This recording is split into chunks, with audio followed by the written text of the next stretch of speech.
This is for my American supporters here on Patreon. This is only going to be on Patreon, and I just want to tell you that seeing the results of the Georgia special elections for the Senate in the United States, it is very obvious that the election has been successfully stolen for the two Democratic senatorial candidates, and therefore that the Democrats will have a majority in the Senate, a majority in the House of Representatives, and they will have the presidency, irrespective of what happens tomorrow, January 6th. There's all this talk that there's going to be a big to-do in Washington, but as I'll explain in a second, none of that is really going to matter.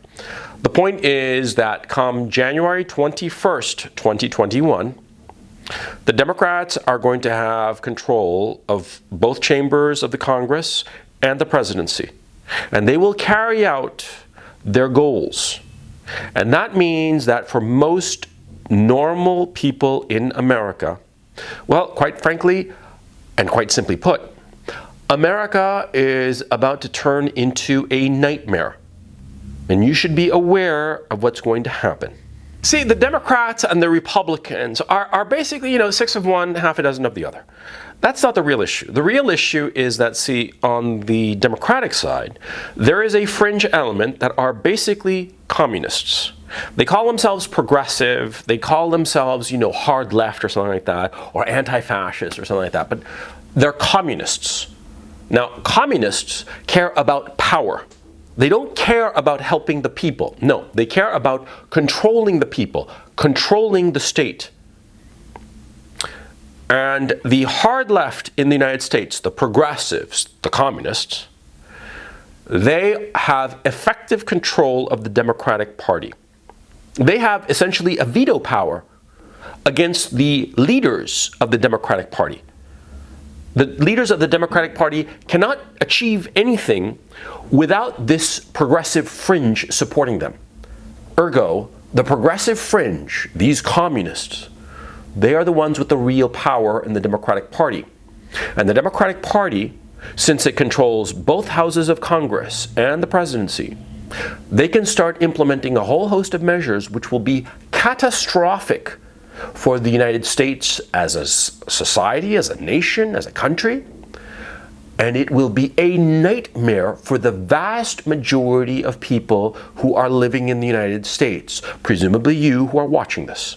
Okay, so what are their goals? What are the goals of these commies? Well, very simple.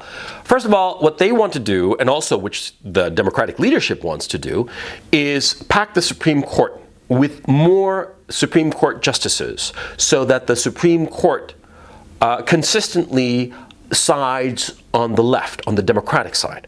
And they're going to achieve it because, you see, in the American Constitution, there's no limit to the number of Supreme Court justices. It's not inscribed in any of the clauses or articles of the Constitution.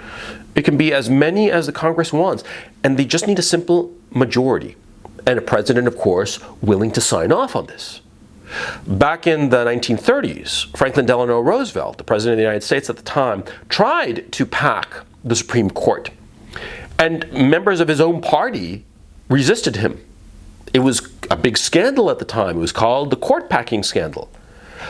But back in the 1930s, there were members of the Democratic Party who saw the long-term damage that court packing would do. The current people who are in the Democratic Party, the current leaders of the Democratic Party, they don't either see the long-term damage or they don't care. I mean, really, they don't really care. All they care about is their short-term gain. Because in many ways, both parties, not just the Democrats, but both parties, see America as a sinking ship. And so they want to get as much as they can now and not worry about tomorrow. Because tomorrow, for them, it's not going to happen. It's not going to matter. America is sinking, so get what you can now. And that's why they're not going to oppose this court packing measure. And because of it, there will be no constraints on any of the policies that the Democratic Congress and the Democratic presidency imposes on the American people. Now, another measure that they're going to implement is, of course, packing the Senate, because their majority in the Senate is very slim. And so what they're going to do is they are going to push for statehood for Guam, Puerto Rico, and the District of Columbia. Now, each of these 3 territories would add, if they became states, 6 senators. And because of the demographic composition of those 3 territories, those 6 senators would likely be Democrat. And so because of it, there will be a permanent Democratic majority in the Senate. And this will mean that anything that the Democrats want will be passed. And more to the point, even if by some miracle there is a future Republican president, which is not clear at this time, and I'll explain in just a moment, even if by some miracle there is such a Republican president, his hands would be tied because of this permanent Democratic majority in the Senate, a product of these 3 territories becoming states.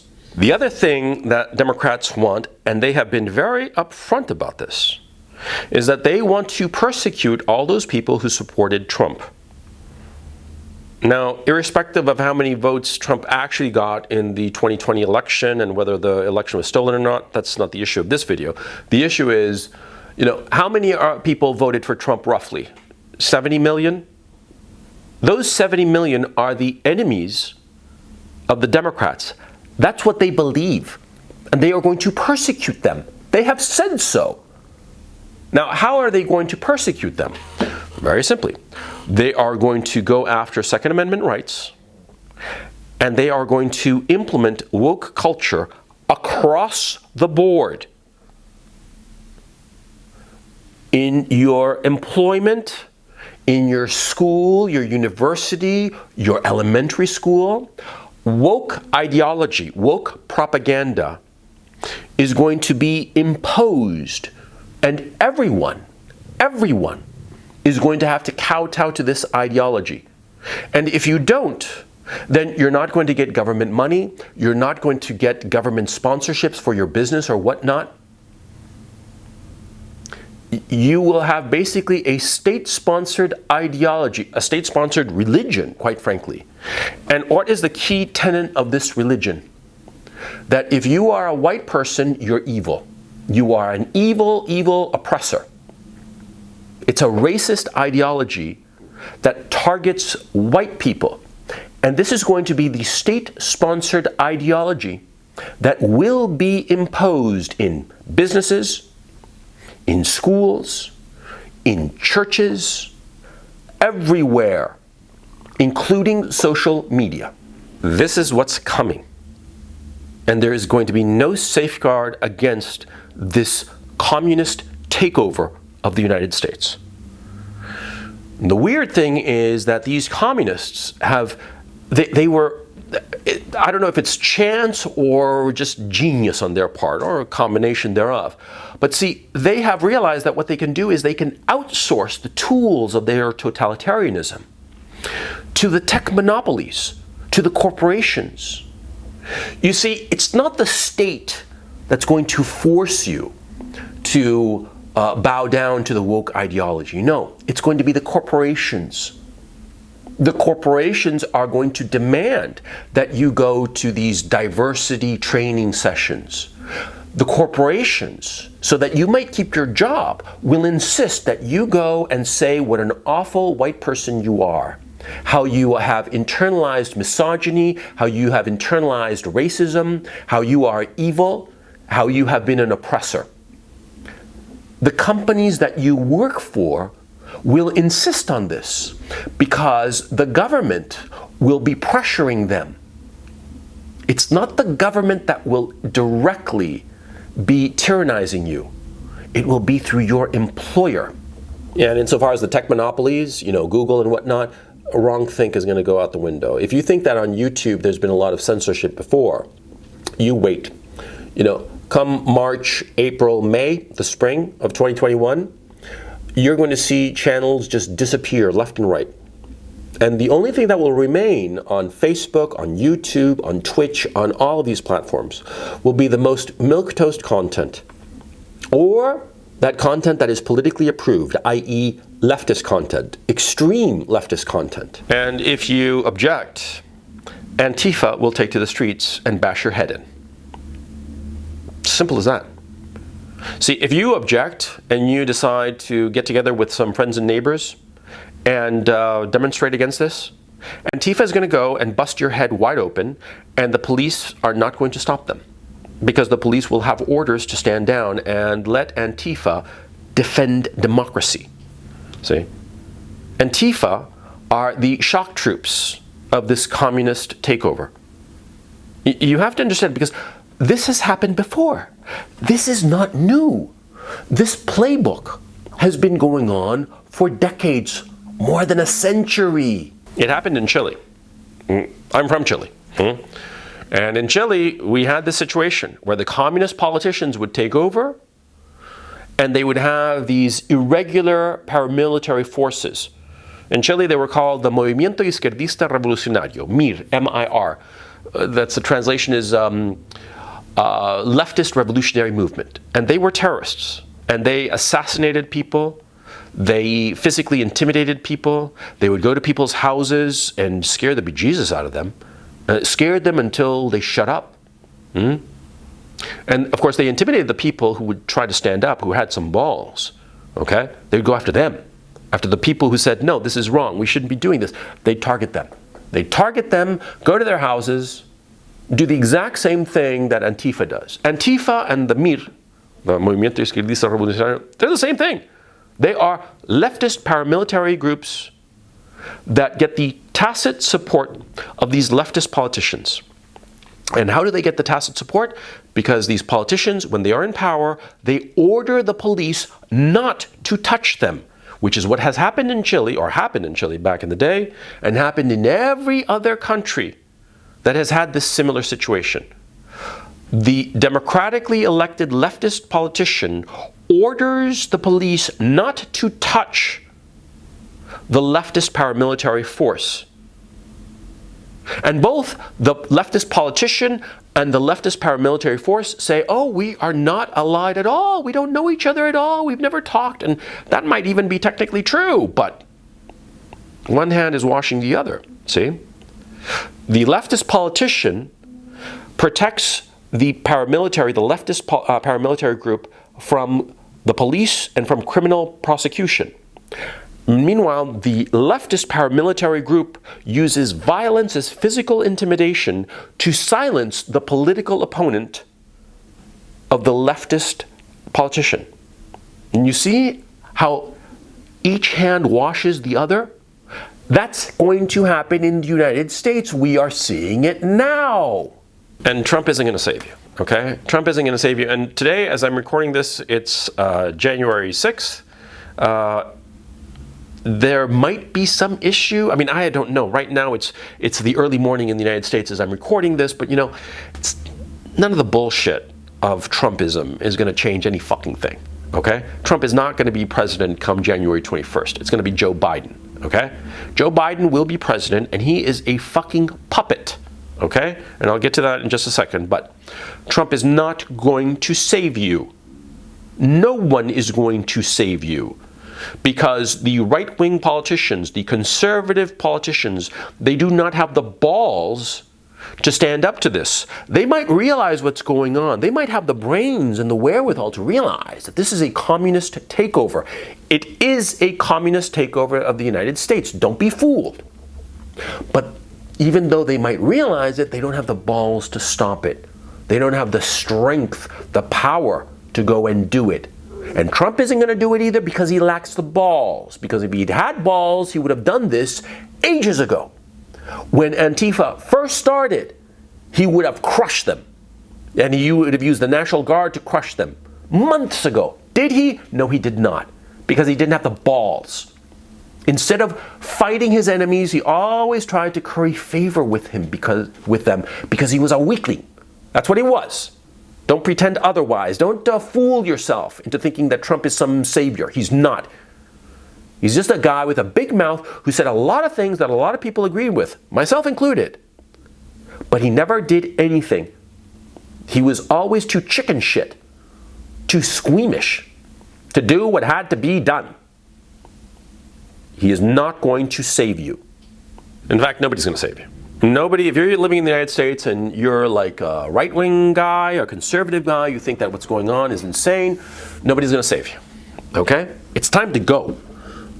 I mean, and if I seem a little out of sorts, if you say, oh, you know, CRP is panicking, well, yeah, because I see what's coming. I've seen this shit before. Read fucking history. This shit is not novel. This has happened countless times before. And now is the moment. Now is the moment with this stolen election of these two senators. It's over. Understand it. Now, what's going to happen with Joe Biden? Well, very simple. Joe Biden is going to be shoved aside very quickly, okay? My personal bet is that by the 4th of July, he'll bow out on his own, okay? 4th of July, he'll want to be the president up until the 4th of July so that he can say that, you know, he was there, you know, the president up until the day of independence, you know, and shit like that. And July 5th, he resigns and he cedes ground to Kamala Harris. And Kamala Harris is basically an Obama puppet. Obama is pulling the strings of this operation, okay? Now, the Biden family, they are corrupt as all get out. They are incredibly corrupt. The whole Hunter Biden thing and all that shit, it's true, okay? I mean, fuck it. Twitter, the big tech companies, they all censored that shit about Hunter Biden's laptop, but it was all true. Hunter Biden and the Biden family generally are bought and paid for by foreign companies, by foreign countries, not even foreign companies, foreign countries, specifically the Chinese and the Ukrainians too, but you know, basically they're corrupt. And so there is enough corruption shit that could stick to Joe Biden. And on top of that, he is senile. And people are starting to admit that fact. They've always known it, but only now that they figure that the election really is in the bag, are they starting to admit it? Well, after January 20th, a lot more news articles are going to come out about Joe Biden's mental health, mental decline, his mental faculties. And so what's going to happen is that the Obama people and the Biden people will cut a deal.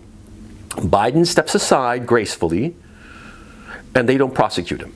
They don't prosecute him, and they don't prosecute anybody in his family. That's the deal that they're going to cut. Kamala Harris is going to be president, and Kamala Harris, as you know, is very obvious, she is, how could I put this? You see, I've been watching Kamala Harris for years now. I've been paying attention to her since 2014, 2013, when she got on my radar. Kamala Harris is a key figure. And let me explain. Kamala Harris became a figure in California politics by basically sleeping with San Francisco Mayor Willie Brown. She was his mistress. This is known fact. You don't believe me? Google it. And she climbed her way by sleeping her way to the top. She is a political animal. She is basically Hillary Clinton. She has never achieved anything on her own. She has the soul of a totalitarian.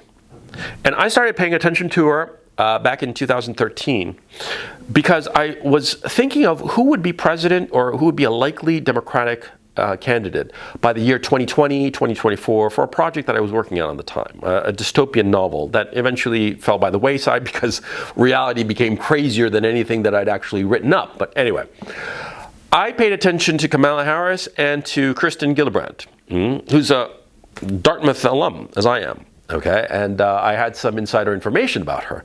And so that's for another video. But the point about Kamala Harris, or Kamala Harris, or however you want to call her, she is a totalitarian. She is a very nasty piece of work. She cares about nothing but power. She doesn't have children of her own, notice, which is a key thing, a key indicator. When a woman doesn't have children of her own, what kind of woman do you think she is? She is a selfish woman. She doesn't care about anything or anyone except herself and her own power. And she has been a Barack Obama ally for quite some time. And Barack Obama is sponsoring her. He's the reason that she became the vice president. And she has surrounded herself, and the Biden administration is surrounded by Obama people, people loyal to Obama. Unlike previous presidents, Obama never left. He never went away. He stayed. He's still in the political game. And Obama is I'm not going to go into Obama. Not right now. But Kamala Harris, she has the soul of a totalitarian. Look at her resume. Look at the things that she has done. She has had no problem with keeping innocent people in jail. She has had no problem with expanding what are crimes so as to get more people into jail to become essentially slave labor. She did that while she was in California. There's a famous nuking of Kamala Harris by Tulsi Gabbard in one of the Democratic debates in the primaries. Tulsi Gabbard annihilated her by saying things that are true. Look it up. Look up what Tulsi Gabbard said, because everything she said was true. Kamala Harris is a nasty, evil woman. She's a political animal, and she is the puppet of Barack Obama. And those people, you know what they intend to do? They intend to suppress civil liberties. They intend to go into more pointless and needless wars in order to ramp up the military-industrial complex. What they aim for is for the United States to become a totalitarian nation. And the guy who's one of the most key people in the whole thing is a guy that you've probably never heard of, a guy called Cass Sunstein. Cass Sunstein. Look that name up. And let me discuss him for just a minute. Cass Sunstein is married to a woman named Samantha Powers, and they are part of Obama's social set and certainly intellectual set. Cass Sunstein wrote a book called Nudge, The Power of Nudge, or some shit like that. I actually have it. And the point of the book is that Cass Sunstein believes, and Obama does, and Kamala Harris does, that the government should nudge people in the direction that the government wants. And the government should be using its powers for the benefit of the people, even if the people don't think it's a good idea. Now, that notion is completely undemocratic. It's basically saying the government knows better than you. And we will nudge you in the direction that we want you to go. And of course, if you don't go in the direction we want, we'll just nudge you a little harder. We'll nudge you a little harder, and finally, if we have to take a rifle butt and just smash you in the back to get you to go where we want you to go, we will do so. That's the basic ideology of these people. They have written books about it. Nudge by Cass Sunstein. Look it up. You know, these people want the government to force citizens to do as they think is best for them, not as they think is best for themselves. No. You might think that what you are doing, the life that you are living, the way you live your life, is the best way for you and makes you happy. But these people, Cass Sunstein with the intellectual framework, Barack Obama with the political connections, and Kamala Harris as the president, they think that they know better for you, and they are going to push you in the direction that they want, whether you like it or not, because after all, it's for your benefit, so you're going to do it. And they can do it. They have the power to do it. They are going to do it. Yeah. They are going to nudge you, quote unquote, nudge you in the direction that they want. Force you in the direction that they want. And there isn't anything that you can do about it. Because, see, if a citizen or even a group of citizens, even hundreds of thousands of citizens, are up against the U.S. government, the U.S. government is going to win every time because it's just simply more powerful, bigger. I mean, any lawyer will tell you that if you are ever faced with the government as your opponent in court, you're going to lose. It's inevitable because they're bigger. They have more resources. The best you can do is try to quickly iron out some deal with them, because if you fight them, you lose. And more to the point, if you fight them, they get pissed off, they get vindictive, and they really want to fuck you over if you put up any kind of resistance. Because that's what they're going to be doing, by the way. They are going to really be fucking over anybody who even hints at resistance to them. And that's a fact. If you try to resist in any way, forget about violently. I mean, you even make a gesture towards a weapon, they're going to machine gun your fucking ass on the spot. No question. But even non-violent protests and organizing and whatnot, they're going to nip that shit in the bud. They're going to crush you. You are not going to be able to resist. And since the tech companies, which are basically communications companies, are going to be monitoring, controlling what people say to one another, and making sure that a message does not spread wide if it's not the right message, well, then it'll be impossible for any kind of resistance to emerge now, will it? Especially when these tech companies agree with the Obama-Harris cabal that's going to be taking over. You see? And so I'm here to tell you, and probably I'm the only guy who's going to tell you this. Irrespective of your education, your background, irrespective of how rich or poor you might happen to be, if you value your freedom and to live as you please, now is the time to leave the United States. Now. And you can start preparing yourself, figuring that you're going to leave, not right this second, but, maybe in a few months just to see how it plays out, but you'll see. It's going to get really, really bad. And forget about the economy. The economy is poised for a crash. Everybody who's got money knows this. A crash is on the way, okay? It's in the post, as they say. And that economic crash is just going to give more license for these people to impose more tyrannical measures. And, you don't believe me. I understand. I mean, what I'm saying now seems panicked. Don't believe me. Wait. Watch. See what happens over the next few months.